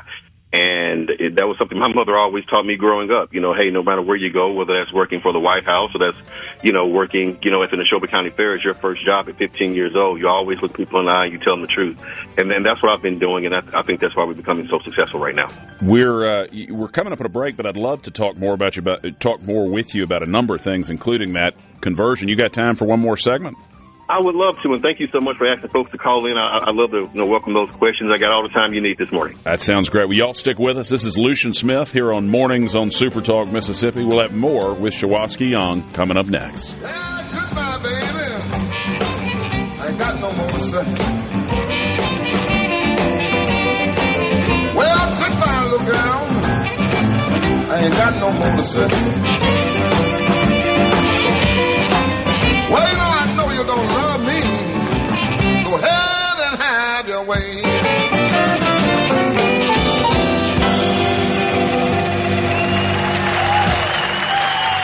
Good morning for the... He's got everything you need to know to start your day. It's Mornings with Richard Cross on SuperTalk Mississippi, supertalk.fm, and the SuperTalk Mississippi app. Now, here's more with Richard Cross. Welcome back, everybody. This is Lucian Smith in for Richard here on Mornings on Super Talk Mississippi. Remember, Mornings with Richard Cross is presented by Community Bank, rooted in our community, communitybank.net. Well, we've got with us on the line Shawaski Young, a candidate for the Republican nomination for Secretary of State. We were starting to talk about this a little bit in the last segment, Shawaski, but you, as you know, were the Democratic nominee against Michael Guest, the Republican congressman in 2022, and then I believe were the Democratic nominee for Secretary of State in 23. So talk to us a little bit about your path towards becoming a Republican and when you started to experience conservative feelings. Sure. Well, thank you so much for that question. And that's absolutely correct. I was both of those nominees in that particular capacity. So, like I said, my entire life I was raised as a Christian, raised as a conservative, but, political party opportunities weren't actually pursued in that particular pathway. So in 2023, that's when, it became clear to me, and I understand that, why people, could be cautious or skeptical about that, because let's just be honest, as I've talked to many, conservatives around the state and Republicans, they know all too well, how they've been burned before about politicians, who say one thing and do another, but the truth is about me is that, my shift to the Republican Party was not for political convenience. It was the result of years of reflection, prayer, and a clear realization that the Democratic Party no longer represented the values that I believe in, such as faith, family, and freedom, or even the values that Mississippi actually, by and large, stands for, regardless of race, regardless of location or geographic location where you are born in our state. And I've been open and public about my political journey. I didn't hide it. I wrote about it, I spoke about it, and I stood on it. And, as I stated earlier in our last segment, and I lost a lot of friends because of it, but, I want to be able to get my sleep at night. And that is something that, was not an overnight decision for me, especially, having been someone who was so ingrained in the other side, for quite some time. But the fact is that, I don't believe that, the certain policies that were put forth by Democrats represented me. And I was open about that with, our Mississippi Democratic Party here in our state. And I was very critical of it. I've always been for strict voter ID. I've always been for a strong military. I've always been for lower taxes. And I've always believed that, the best opportunities forward are self-empowerment for people to be able to have the freedom to live their lives as they choose. So that's why I actually, made a decision that I made to be part of this Republican Party. And I think that my reception in the Republican Party has been one of which that has been a very good one, a very welcome arm one. And it's not to say that, people know that, I've managed millions of dollars successfully for multiple organizations, and I know what it takes to deliver results. And that's the same experience I want to bring to the Secretary of State office, and that's what I'm asking people to judge me on. Is there a particular moment when that you think of, something that happened at the national level or something that prominent Democrats did where you kind of said, okay, that's it. This is the moment where I've got to break away? Well, absolutely, and thank you for that question. I think there are multiple moments. Look, I don't believe that boys should be playing in girls' bathrooms, number one. I don't believe that boys should be playing in girls' sports, number two. I don't believe that, when we put forth, folks who are, involved in capitalism that I strongly believe in and laissez-faire politics, that, capital gains taxes should be actually taxed before they're actually realized, things of that nature. I don't believe that we should be having abortion on the hilt, when it comes to people making that choice in their particular lives. And those are things that I've always been very clear about. And I think that those were things that drew a line in the sand for me. Look, I want to be able to make sure that, I'm proud about who I look at when I'm in the mirror and looking back at myself. And those particular values do not actually coincide with the way that I was raised. They don't coincide with what I actually believe. I am pro-life. I am pro-family. I am pro-freedom values. I believe that we need to be able to cut red tape and lower taxes for everyone, including people who are starting small businesses. I believe that we should be supporting our law enforcement and public safety officials at every hilt that we can actually do. I believe that we shouldn't be making excuses for crimes that are clearly out of people's choice and not out of what people want to deem as, an oppressive state of mind and things of that nature. And I think it's a victim mentality. And I think that those things don't improve people's lives. They certainly don't improve the lives of African Americans and blacks in our state or people who are trying to make it into the middle class. And I believe that it's common sense that we should be using a voter ID model for how we actually manage our elections. So all of those things are in direct contrast to what the Democrat Party actually believes. I don't agree with what the Mississippi Black Caucus actually stands for, and I don't believe that, the Democrats have the people's best minds in heart, particularly when it comes to people like Benny Thompson. So, being part of this particular party has allowed me to be myself. I think that people are, receiving my candidacy as, when they meet me, as, okay, wait a minute, it is actually what I believe that it could be. And it's hard to believe that, hey, this is no mask, this is not fake, and this is pure authenticity. And I think that's why people are responding in good numbers when they have an opportunity to meet me and hear the message. And that's what I've been experiencing around the state. And that's what I was going to ask. What's the reaction been like from the Republicans? You're the secretary of the Neshoba County Party now, is that right? That is correct. That's correct. So I think that, what people in Neshoba County want is for the rest of the state to actually meet the Shawaski that they've actually had an opportunity to deal with and help get Republicans elected at the municipal level, and also seeing for being someone who can advocate for Republicans across the state and also nationally if that, was to arise. I think that, when people see me, at the Neshoba County Fair, when people see me speaking at the Mississippi Chief of Police Conference, when people see me going to all the places that I promised that I would go for county GOP meetings, for, different Republican opportunities for folks to get to know each other, the Republican gala that we just had down in Flowood, and people see the brand that's being put out from the website to our branding, to our messaging, to everything, that it is exactly what it appears to be on face value. This is who I am, and this is the reason why I'm the best person to serve as Secretary of State. And I think that's why it's being pretty good for us. Lucian, we're getting ready to set up an entire momentum tour that's going to be starting in August. We're going to be going from DeSoto County to Biloxi to other places on the coast. We're going to be going into Rankin County. We're going to be going into Union County and other counties. And I think that that's also something that people are looking forward to seeing as well, too. So one question that's come in here, do you think mail-in ballots that are received after Election Day ought to be counted? No, I do not. And I know that there's been some confusion about that as far as, how we as a party actually think about that and what the Supreme Court has actually said regarding that. Look, I believe that mail-in, and this is actually something people can find on the website as well at youngformississippi.com. Look, I believe that mail-in ballots should strictly be applied to those folks who are seniors, those folks who are college students out of state, and those folks who actually serve in our military. And also, of course, what the law actually already says is that, those folks who have a legitimate reason to be away from their precinct on Election Day. So none of that stuff changes.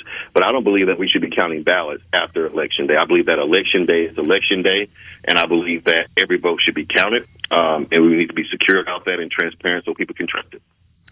If you're elected, you'll be overseeing, presumably, unless there's some sort of special election, I don't believe that there's any reason there would be, you would be overseeing a congressional election your first year there that potentially have drastically different districts than the congressional districts we have now. I mean, do you have thoughts on what the legislature ought to do with regards to congressional redistricting?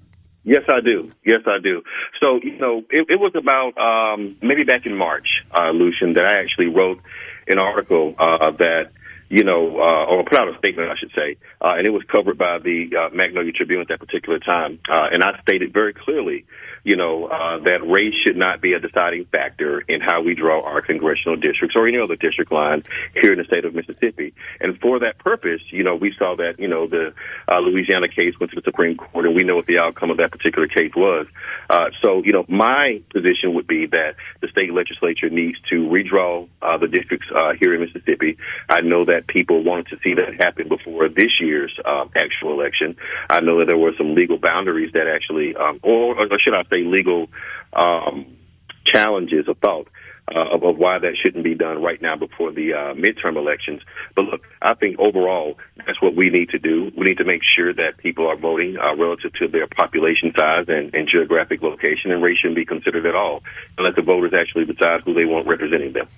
Well, Shawaski, we got about 30 seconds left. You got any final thoughts for the folks out there listening? Man, absolutely. Well, first and foremost, look, I want folks to know that I'm running for Secretary of State under the Republican Party, and I am a Republican and a conservative. I want folks to know that I believe that every legal vote should count, and elections must be secure and transparent and trusted. I want folks to know when it comes to public safety, I'm a big supporter of law enforcement, and I believe that a safe Mississippi is a prosperous Mississippi, and that's why I'm going to stand always with law enforcement. When it comes to the business community, I want to make sure that folks know that I want to make sure that government serves our job creators and not bury them in bureaucracy. And at the end of the day, this campaign is about trust, and it's about experience. And Mississippians deserve the type of trust that, their elections are going to be transparent, trust their communities are going to be safe, and trust their government is going to work for them. And that's the kind of Secretary of State I want to be, and I hope you can find out more at youngformississippi.com. Well, thank you for taking the time to be with us. We've had Shawaski Young, a candidate for the Republican nomination for Secretary of State. Stick with us. This is Lucian Smith here on Mornings on SuperTalk Mississippi.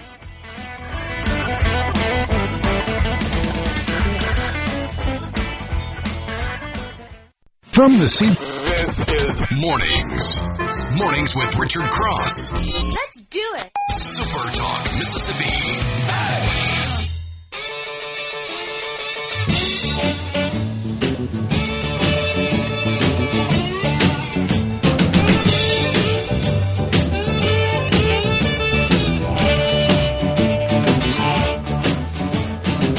Welcome back, everybody. This is Lucian Smith here on Mornings on Super Talk Mississippi. Thank you for starting your day with us. No better way to begin a Tuesday or any other day than listening to Mornings on Super Talk.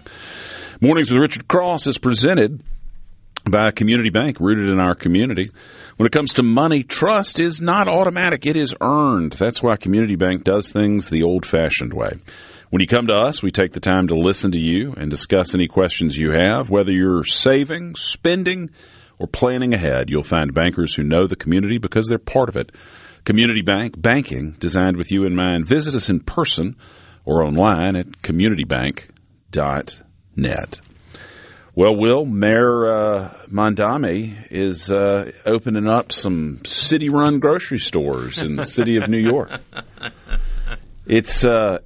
It's sort of funny when socialist gets thrown around all the time, and sometimes it's maybe it's a hyperbole. Somebody wants to use a big word, and I think most of us on the right have probably been guilty at times of using it when it wasn't technically accurate, even if it was good stuff. But that's literal socialism. You're going to have the government go into business and compete against private businesses. And a core basket of goods that they sell there is going to be 30% cheaper than anywhere else.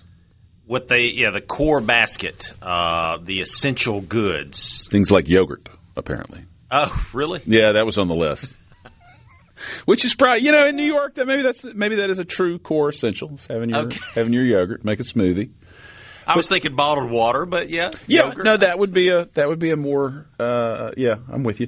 But it's just such perfect evidence of the total economic illiteracy of folks on the left. I mean, is the price 30% cheaper at the store? Yes, it is. But it's not because Mayor Mondami waved his hand and magically made it cheaper. It's cheaper because they're taking tax dollars and subsidizing the costs. And at the same time, they're directly competing with grocery stores. And it's one thing, I don't think it's good for the economy to have the government try to compete with massive businesses. But, the big guys can handle it. But you think about in places like New York and rural parts of really all over the state of Mississippi, not that Mondami's opening grocery stores here, but, there are small business owners who are probably just scraping by on super thin margins. Bodegas. That's what they are. Exactly. They're paying New York rent, and they get by selling people basic groceries. None of them are getting rich. None of them are flying around in private jets. They're scraping by. And now you have the government, which is infinitely richer than any of those people are and can sustain this as long as there's political will to do it, coming in and saying, oh, you sell bread for $5? Well, I should have picked $10 because I could have done that math in my head. But you sell it for $5. We're going to sell it for 30% off of that. Yeah. And if somebody wants to do that math quickly on the C Spire text line, you can send me a text at 601-879-4395. 350, I think, would be 30% off. But, where are you going to go buy your bread? If you can buy it for $5 or you can buy it for $3.50, there might be some of us who would say, well, the heck with you, socialist mayor, I'm going to go buy it from the private sector. But the overwhelming majority of people are going to go buy the cheaper bread. And so you wonder how many of these small businesses are going to get put out of business because the government's come in to compete with them, and how many of those people are then going to need more from the government because they're now unemployed because the government put them out of business. I mean, it's not a good plan, and it is proper socialism you're about to see executed in the grocery sector up there. Yeah. New York City's, I'm sure you've been there. It's interesting because, there are these little shops where you can go buy, a couple of items.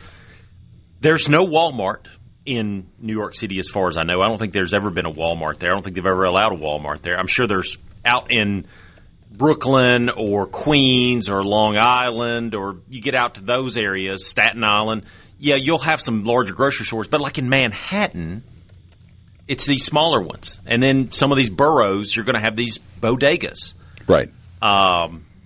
Which is like the New York equivalent of... Those are run by they're run by families. Exactly. Who probably don't own but one. Yes. They're probably renting it. Sometimes they're probably living above it. Yep. And these are sort of the New York equivalent of the convenience stores you go in where you can, get a sandwich and some coffee and motor oil that we've got all over the state. Yeah. I'm going to tell you how it's going to roll out. It's going to be on social media and Blue Sky and all these places, it's going to be a roaring success. I'm going to go ahead and tell you. They're going to talk about how the line is around the block for it, and everybody's going to be cheering and everything. But again, the long-term economics of it, then nobody's looking at that. I don't think many of the people who support it necessarily understand it. No. It's like his whole deal about bailing out the city of New York, which was facing, some incredible debts. You read some of these social media posts, he just waved his hand and solved all the debt problems for New York City. Actually, he got a big old loan from the state of New York. That will also do it. It looks like he's just, having a miracle here, but you look at the economics of it, it don't work out. It ain't going to work out long term. Yeah. It's just not. There's Nate Silver did some really interesting work. Nate Silver is a left-leaning pundit. He used to have a role, I want to say, with the New York Times, but he is not a conservative pundit by any stretch of the imagination. But he is a data guy and publishes some really interesting political stuff. He's very much, like I said, center-left. Maybe center-left is unfair. Maybe he's further left than that. But published a thing recently that the core supporters of the Democratic Socialists in the U.S., who claim to be for workers' rights, the downtrodden, the working man, they are overwhelmingly not people who actually do what you think of as work. They are people who, they're not unemployed, but these are not people who are out there working with their hands by any stretch of the imagination. They tend to be people who have college and graduate degrees but are under-earning. They're under-earning relative to what their expectations were when they got the master's degree in 1920s music or gender theory or whatever they happen to get their degree in, and that they're essentially bitter, overeducated, underperforming people who look at a Jeff Bezos or an Elon Musk or fill in the blank, and they're motivated by this resentment that they're so much smarter and better read than those people, and so why are they rich and I'm not? That it's really it is a bitterness, jealousy sort of motivated ideology, and they purport to represent the workers, but none of them are. They're working at a think tank, making $40 a year, and unhappy that they're unable to service the debt on the gender studies degree that they got. And it's interesting who's really for them. Yeah, and they always point to European countries like Norway or Sweden or somebody who's doing so great and fantastic and they're happier than everybody else. And, that's great and good for them. But I always say what works in one country doesn't work for every country. The United States happens to be a lot bigger. It's a lot more diverse. It's a lot more diverse from people that live in rural areas, people who live in urban areas, people who live in suburban areas. Right. In those other countries, it's a lot more compact. There's a lot less people. You have a lot more natural resources that are available to the government to sell. They've nationalized some of those. And guess what? Their economy doesn't always work out either. I remember during the Great Recession, Iceland, which is one of these socialist countries that they always point to is so, utopia-like, it was one of the hardest hit. And they suffered for it for many years. So, they always go back to true socialism's never been tried or true communism's never been tried. Well, it has been tried, and it fails. Well, and by that measure, true capitalism's never really been tried. There's always been – we overregulate now, but there's always been some government involvement. You haven't – and there always will be. And there always will be. But there's also that sort of socialist tendencies. It is one of the reasons that Mississippi is literally wealthier than the United Kingdom or France or Spain or a bunch of these countries. We have a higher GDP in what has historically been one of the poorest states in the Union than these countries that we're holding up and saying, oh, we need to be more like them. Well, that isn't actually working out for them in the way that people seem to believe that it is. Y'all, we are coming up on a break. Stick with us. We got final thoughts coming up right after this. This is Lucian Smith here with Will East on Super Talk Mississippi.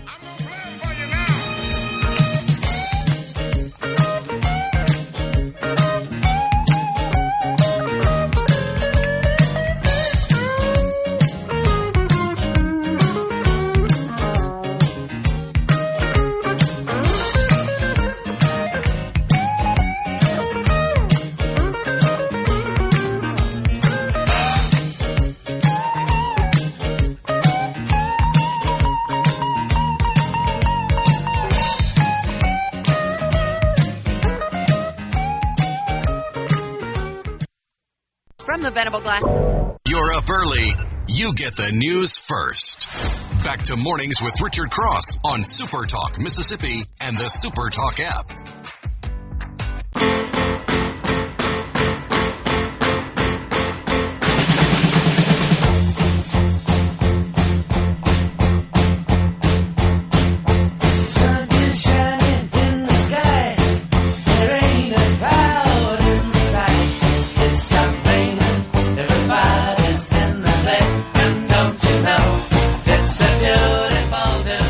Welcome back, everybody. This is Lucian Smith here on Mornings on Super Talk Mississippi. Mornings with Richard Cross is presented by Community Bank, rooted in our community, communitybank.net. Perfect example of what we were talking about before, Will, about how the people who are claiming to be socialists, claiming to represent the working man as socialists are overwhelmingly not working people, is the election that happened where this Chevalier socialist, sort of in the mold of AOC, ousted a 70-year-old Democratic incumbent. She was recruited by Justice Democrats, the same ultra left-wing group that recruited AOC and got her to run for Congress. The Democrat, the incumbent, overwhelmingly won the low-income neighborhoods in that district. It was the higher-income neighborhoods that voted for the socialists. So the actual working people voted for the incumbent, but the higher-income folks voted for him. And they asked, a journalist asked the mayor in New York, who do you consider the working class? And he gave just an absolute word salad answer to avoid really giving an answer, because a lot of the people who are leading this workers' revolution are sitting in their air conditioning office at an NGO up there somewhere, griping about the end of capitalism. So it's not incredibly late stage capitalism. Late stage capitalism. That's right. Yeah, that's exactly that's what right. they call it. Yet my theory on a lot of these folks who are like that is it's a study abroad theory. It's a very specific there are exceptions, but these are people who largely came from fairly comfortable backgrounds, and they went and studied in some of these countries when they were young on their parents' credit card and lived in a nice-ish apartment that their parents paid for, and there wasn't a care in the world, and that has formed their worldview that Spain or Italy or fill in the country is just a perfect place. Because their whole imagination of it is being a 21-year-old with an infinite supply of student loan money or parents' credit card or whatever else. And so that's what we need to be more like. And that kind of is how socialism works. You take money from other people and you spend it on other folks. And it's like Thatcher said, it works until you run out of other people's money. But they didn't have to grapple with the reality that's happening in those countries, like we were talking about. Mississippi having a higher GDP than most of them. France is a good example. Twice the unemployment rate of the United States, in no small part because of a combination of the socialist economy and the hyper-regulation of their labor market. And so to quote, protect workers, they've made employers much less likely to hire people. And so the study abroad theory is, they didn't have to grapple with that. They weren't trying to get a full-time job. They were drinking white wine with their friends starting at 2 o'clock when class got out. And so they think that's real life. Anyhow, that's my theory. I don't have any data to back it up, and have done absolutely no research to try to vet it. But that's the theory I'm going with. I experienced this firsthand. My wife and I, the first time I went to Greece, probably about 11 years ago, 2016. 2015, somewhere in there. Anyway, we got off the airplane at the airport and then wanted to get a train to go into the heart of Athens. And I stood in line to get a ticket, to buy a ticket. It's what you do. To get on a train, you have to buy a ticket. There's a ticket booth. I need to go give them my euros to get a ticket to get on the train. But I noticed everybody was getting on the train without getting a ticket. And I thought, oh, they got a fast pass. Must have a fast pass, right? Well, I bought my ticket, paid for it. I was the only one in line to get the ticket. I should have realized something was wrong then. Got in on the train. I started talking to this person. I was like, I noticed nobody else bought a ticket. They go, oh, yeah, you don't have to buy a ticket. You just get on for free. And I was a little taken back. I was like, well, they have a ticket office there. They obviously must try to sell tickets. He goes, oh, no. It's election time.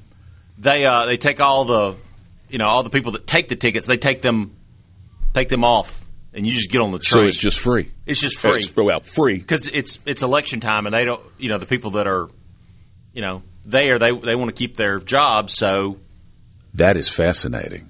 And this is how crazy I am. I went and researched it.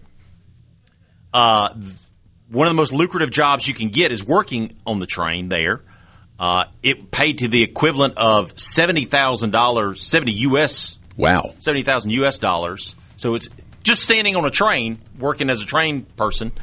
And they were going in debt, I believe, to the tune of about 100 million euros a year because of this. Incredible. And they went broke. Well, sadly, we are out of time after 3 great hours of mornings here on Super Talk. But the good news is the radio goes on wherever you are, and we'll be back tomorrow morning. This is Lucian Smith here with Will East on Mornings on Super Talk Mississippi. Coming up next, Fox News, followed by Super Talk Mississippi News.